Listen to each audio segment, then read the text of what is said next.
तो प्यारे विद्यार्थियों, कल हमारा प्रसंग ये चल रहा था कि राजकुमारी पद्मावती तपस्वियों के कार्यों में किसी प्रकार की बाधा नहीं चाहती। उनको किसी प्रकार की उनके धार्मिक क्रियानुष्ठान में किसी प्रकार की कोई रुकावट पैदा नहीं हो, ऐसा नहीं चाहती है, क्योंकि ये इनके कुल का व्रत है। अब योगेंद्रायण उसमें ये कहता है अपने मनी मन में कि एवं ऐसा सा मगध राजपुत्री पद्मावती नाम। तो इस प्रकार से यह मगध के राजा की राजकुमारी पद्मावती है, या जिसको कि पुष्पक भद्रादि भी आदेशिकई आदिष्टा। पुष्पक और भद्रक आदि जो ज्योतिषी हैं उनके द्वारा आदिष्टा ऐसी भविष्यवाणी की गई थी कि स्वामिनो देवी भविष्यति थी, ये हमारे राजा की देवी भविष्यति, ये रानी बनेगी। तो ऐसी पुष्पक और भद्रक नाम के दो ज्योतिषी थे, उन्होंने ऐसी भविष्यवाणी की थी। अब देखिए ये श्लोक है। अब तक देखिए, जब राजकुमारी पद्मावती के सैनिक तपस्वियों को हटा रहे हैं, तो उस समय तक यहाँ पर जो सन्यासी के वेश में योगेंद्रायण है और अवंतिका के रूप में वासवदत्ता है, उनकी जो उसके प्रति जो मनोदशा है वो एक बहुत अच्छी नहीं। लेकिन अब देखिए, जब ये पता चल गया, उसका परिचय हो गया कि राजकुमारी पद्मावती है, मगध के राजा की बहन राजकुमारी पद्मावती है, और पुष्पक भद्रादि ज्योतिषियों के द्वारा ये घोषणा करवाई गई है, भविष्यवाणी की गई है कि ये हमारे महाराज की देवी होगी। तो अब देखिए, ये एक मनोवैज्ञानिक तथ्य को इस श्लोक में उजागर किया गया है। प्रदेशो बहुमानो व संकल्पात उपजायते भर्तृद्वारा अभिलाषित्वात् अस्याम में महती स्वता। प्रदेशो अत्यधिक जो घृणा का भाव होता है, इसके अलावा बहुमाने वा अथवा अत्यधिक सम्मान का जो भाव होता है, वो संकल्पात उपजायते, वो मन के संकल्प से पैदा होते हैं। उपजायते का मतलब पैदा होते हैं।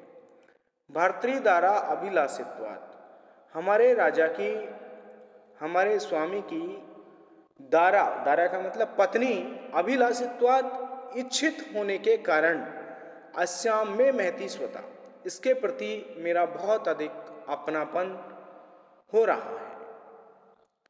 तो इस मनोवैज्ञानिक पहलू को यहाँ पर उजागर किया गया है कि जब किसी से कोई परिचय नहीं हो और वो व्यक्ति जैसा आचरण करता है उस प्रकार के उसके प्रति विचार आते हैं। पर यहाँ पर देखिए, राजकुमारी पद्मावती के बारे में उनके ज्योतिषियों ने ये भविष्यवाणी की थी कि वो राजा की पत्नी बनेगी। तो अब देखिए, इनकी जो मनोदशा है उसके प्रति वो बदल जाती है, क्योंकि अब तक इनके मन में जो सन्यासी के वेश में योगेंद्रायण है और अवंतिका के वेश में वासवदत्ता है, उनके मन में उसके प्रति घृणा के भाव थे। लेकिन अब वो अधिक सम्मान की स्थिति में पहुंच गए, और ये मनोवैज्ञानिक पहलू यहाँ पर उजागर किया गया है कि ये मन के संकल्प से पैदा होते हैं। अब ये कैसे हुआ? क्योंकि भर्तृद्वारा अभिलाषित्वात्, हमारे स्वामी की पत्नी इच्छित है ये, तो अस्याम में महती स्वता, इसके प्रति मेरा बहुत अपनापन हो रहा है। अब देखिए, इसकी व्याकरणात्मक टिप्पणी देखते हैं। संकल्प, संकल्पात सम उपसर्ग कृप धातु घय प्रत्यय, और जनी कर्तु प्रकृति से इसमें पंचमी विभक्ति होगी।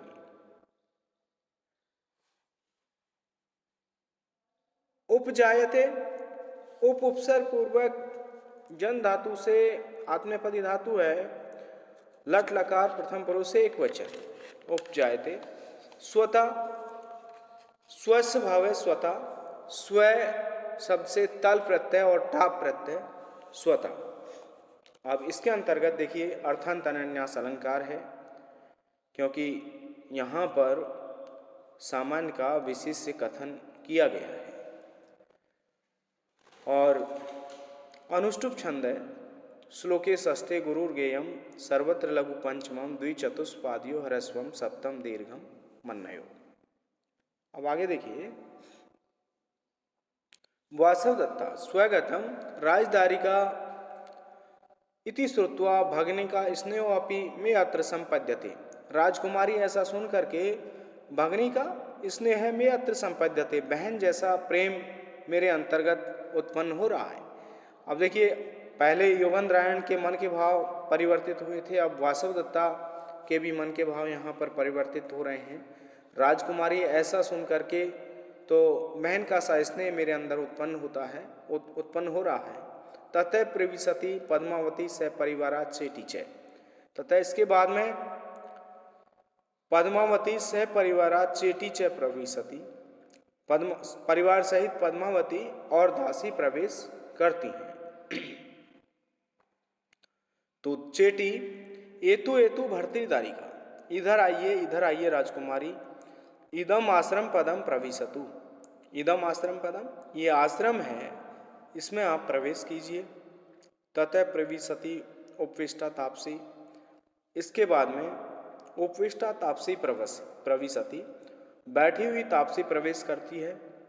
तो तापसी स्वागतम राजदारिकया, राजकुमारी आपका स्वागत है। तो वासवदत्ता स्वगतम, वासवदत्ता अपने मन में कहती है, इयम सा राजदारिका, यह राजकुमारी है। अभिजनानुरूपम खलु अस्य रूपम, इसका अभिजन कहते हैं कुल को, तो कुल के अनुरूप ही अस्य रूपम अस्ति, इसका रूप है। यानी जैसा ऊंचा इसका कुल है वैसा ही सुंदर इसका रूप है। तो पद्मावती आर्ये वंदे, पद्मावती कहती है कि आर्या मैं आपको प्रणाम करती हूँ। तो तापसी चिरंजीव, चिरंजीव का मतलब आप दीर्घायु हो। प्रवेश जाते जाते प्रवेश, पुत्री प्रवेश कीजिए, प्रवेश करो। तपोवनानी नाम अतिथि जनस्य स्वगेहम, तपोवन तो अतिथि जन स्वगेहम, अतिथि लोगों के लिए अपने घर के समान होते हैं। यानी तपोवन तो तपस्वी लोगों के लिए अपने घर के समान होते हैं। अब देखिए इसमें व्याकरणात्मक टिप्पणी देखिए, स परिवारा परिवारेण सहितम, अव्ययभाव समास है इसमें। श्रुत्वा, श्रु धातु से कत्वा प्रत्यय, श्रुत्वा। प्रविशतु, प्र उपसर्ग, विस धातु, लोट लकार, प्रथम पुरुष एक वचन। उपवेष्टा, उप उपसर्ग, विस धातु, तय प्रत्यय और टाप प्रत्यय, उपवेष्टा। अनुरूपम, रूपस योग्यम, इसमें अव्ययभाव समास होगा। प्रविश, प्रउपसर्ग, विस धातु, लोट लकार, मध्यम पुरुष एक वचन। अतिथि, न तिथि यस्य से, अतिथि कहलाता है जिसकी कोई तिथि निर्धारित नहीं हो, वह अतिथि होता है। देखिए पद्मावती भवतु भवतु आर्ये विश्वस्तास्मि, अच्छा आर्या मैं विश्वस्त हूँ। अनेन बहुमान वचनेन अनुग्रहितास्मि, आपके इन बहुमान वचनेन अत्यधिक सम्मानजनक जो वचन हैं उनसे अनुग्रहितास्मि, मैं अनुग्रहित हूँ। वासवदत्ता स्वगतम, वासवदत्ता अपने मन में, न ही रूपमेव वाग अपि खलु अस्य मधुरा, इसकी वाणी, केवल इसका रूप ही सुंदर नहीं है, इसकी वाणी भी मधुर है। अब देखिए जिस वासवदत्ता के पद्मावती के प्रति जो घृणा के भाव थे, जैसे ही उनका परिचय निकला, वो उसके पति की होने वाली या राजकुमारी, जैसे ही उसने सुना तो अब उसके मन के भाव इस तरह बदल गए। देखिए पहले उसके कुल को ऊंचा बताती है और अब उसका रूप भी सुंदर है, उसकी वाणी भी सुंदर है। और पहले जब तपस्वियों को हटाया जा रहा था तो उस समय तक उनके घृणा के भाव थे। वासवदत्ता स्वगतम, वासवदत्ता अपने मन में, नहीं रूपमेव वागपि खलु अस्य मधुरा, इसका केवल रूप ही सुंदर नहीं है बल्कि इसकी वाणी भी मधुर है। तापसी भद्र इमाम तावत भद्रमुखस भगनिका कश्चित राजा न वर्यति। तो तापसी यहाँ पर कहती है कि कल्याणी इमाम तावत भद्रमुखस भगनिका, इस महाराज की जो बहन है उसको कश्चित राजा न वर्यति, कोई राजा उसका वर्ण नहीं करता है। तो दासी जवाब देती है, अस्ति राजा प्रद्योत्यो नाम उज्जैन्या, उज्जैनी का राजा प्रद्योत है, से दारकस कारणात दूत संपातम करोति, वो अपने राजकुमार के लिए दूत भेजते हैं। वासवदत्ता आत्मगतम, वासवदत्ता अपने मन में फिर कहती है, भवतु भवतु ऐसा च आत्म इदानीम संवृता, अच्छा अच्छा फिर तो ये हमारी अपनी हो गई, क्योंकि राजकुमारी जो वासवदत्ता है वो उज्जैनी के राजा प्रद्योत की पुत्री थी। तो राजा महाराज प्रद्योत अपने राजकुमारों के लिए दूत भेजते हैं। तो वासवदत्ता कहती है कि यदि ये उनसे विवाह करती है तो फिर ये हमारी अपनी हो जाएगी। तो तापसी अर्हा खलु यम आकृति बहुमानस, इसकी जो आकृति है वो अत्यधिक सम्मान के योग्य है। उभय राजकुले महत्रे इति श्रूयते, दोनों ही जो राज परिवार हैं वो महत्रे, वो बड़े हैं ऐसा सुना जाता है। आर्य किम दृष्टो मुनिजन आत्मानुग्रहितुम, तो आर्य आपने कुछ ऐसे मुनि लोग देखे हैं जिनसे हम अपने आप को अनुग्रहित कर सकें। तो अभिप्रेत प्रधानीन तपस्वी जन उपनिमंत्रताम तावत कै किमत्र इच्छति थी। अभिप्रेत प्रधानीन तपस्वी जन उपनिमंत्रताम, उनको इच्छित वस्तु प्रदान करने के लिए कुछ तपस्वी लोगों को बुला लाओ। तावत कै किमत्र इच्छति थी, कौन यहाँ क्या चाहता है। तो कन चुकी है, यद अभिप्रेतम भवत्या भवत्या यद अभिप्रेतम, जैसा आपको अच्छा लगता है। भो भो आश्रम वासी ने तपस्वी ने, अरे आश्रम में निवास करने वाले तपस्वी लोगों, शृण्वन्तु शृण्वन्तु भवन्तः भवन्तः, आप लोग शृण्वन्तु शृण्वन्तु सुनिए सुनिए। यह अत्र भवती मगध राजपुत्री अनेन विश्रम्भेन उत्पादित विश्रम्भा धर्मार्थम अर्थेन उपनिमंत्रते। यह अत्र भवती मगध राजपुत्री, ये मगध के राजा की राजकुमारी अनेन विश्रम्भेन, ये हमारे द्वारा जो इनका स्वागत सत्कार किया गया था उससे उत्पादित विश्रम्भा, उससे इनको विश्वास उत्पन्न हुआ है और उससे धर्मार्थम अर्थेन उपनिमंत्रते, धर्मार्थ ये अर्थेन का मतलब दान करने के लिए, देने के लिए, उपनिमंत्रते बुला रही हैं, धर्मार्थ कुछ देने के लिए ये बुला रही हैं। अब देखिए यहाँ पर कंचुकी कहता है, कश्चार्थ कलसेन कोमरज्ञते वासो यथा निश्चितम दीक्षाम पारित्वान किम इच्छति पुनर्देयम गुरुर्यद भवेत आत्मानुग्रहम इच्छति इह नृपजा धर्म अभिरामम प्रिया यत यश अस्ति समीप्सितम वदतु तत् कस अद्य किम दीयताम। तो देखिए इसकी कस कलसेन अर्थ है, किसको घड़े से कार्य है, या अर्थ का मतलब यहाँ प्रयोजन से है। तो किसको घड़ा चाहिए, यानी किसको घड़े की आवश्यकता है।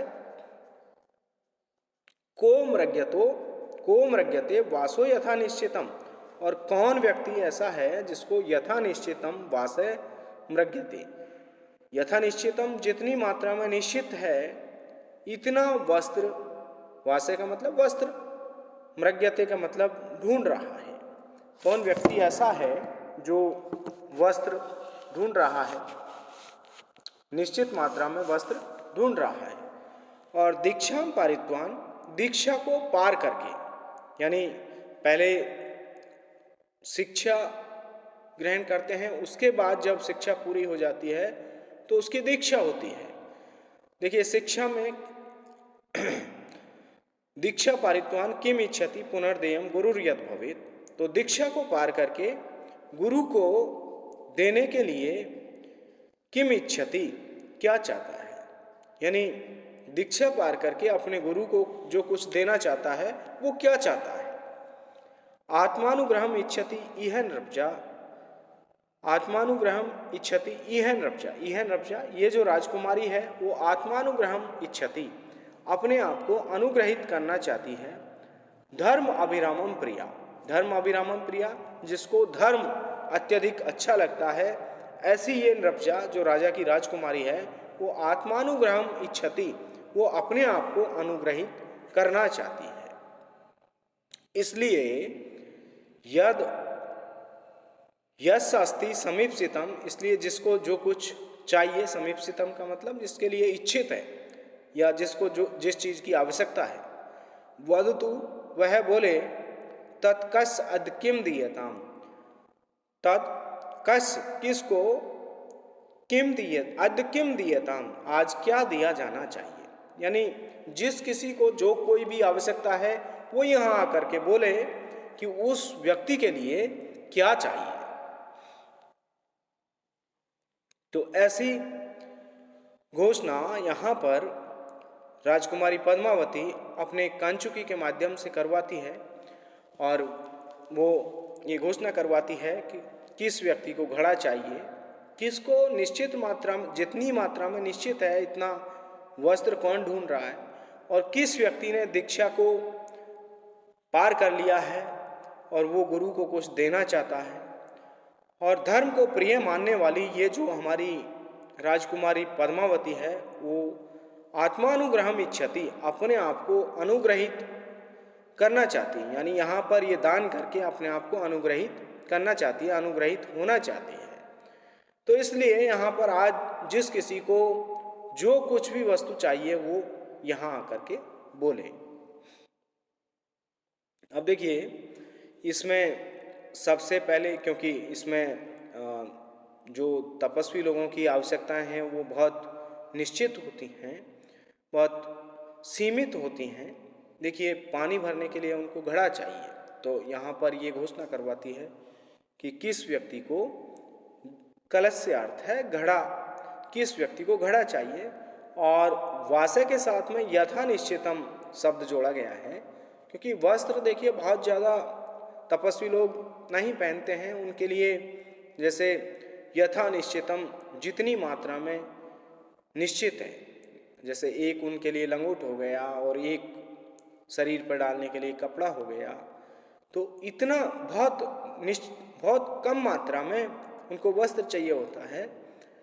और इसमें एक दीक्षा शब्द आया है, तो शिक्षा और दीक्षा इसमें क्या अंतर है। देखिए शिक्षा किताबी ज्ञान होता है, लेकिन उसी किताबी ज्ञान को जब गुरु, उसकी शिक्षा पूरी हो जाती थी, आश्रम व्यवस्था में जब बालक की शिक्षा पूर्ण हो जाती थी तो उसको दीक्षा दी जाती थी। दीक्षा में यह होता था कि आपने जो पढ़ा है उसको आप सामाजिक जीवन में किस तरह से उसको आप अप्लाई करोगे, किस तरह उसको प्रयोग में लाओगे, तो वो दीक्षा होती थी। यानी आपने जो ज्ञान ग्रहण किया है वो आपके जीवन में किस तरह से उपयोगी हो सकता है, उससे समाज का आप क्या भला कर सकते हो, तो ये दीक्षा होती थी।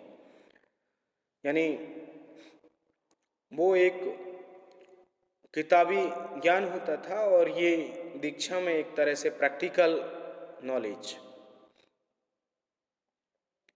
तो उसके बदले में जब दीक्षा हो जाती थी शिष्य की, तो उसके बदले में कुछ गुरु को देना पड़ता था। जैसे कौत्स ने अपने गुरु वर्तंतु के लिए 14 करोड़ स्वर्ण मुद्राएं दी थी, तो ये एक दीक्षा का भाग था। अब देखिए इसकी व्याकरणात्मक टिप्पणी देखते हैं। यथा निश्चितम, तो इसमें निश्चितम अनतिक्रम, ये इसका समास विग्रह होगा। इसमें अव्ययीभाव समास है।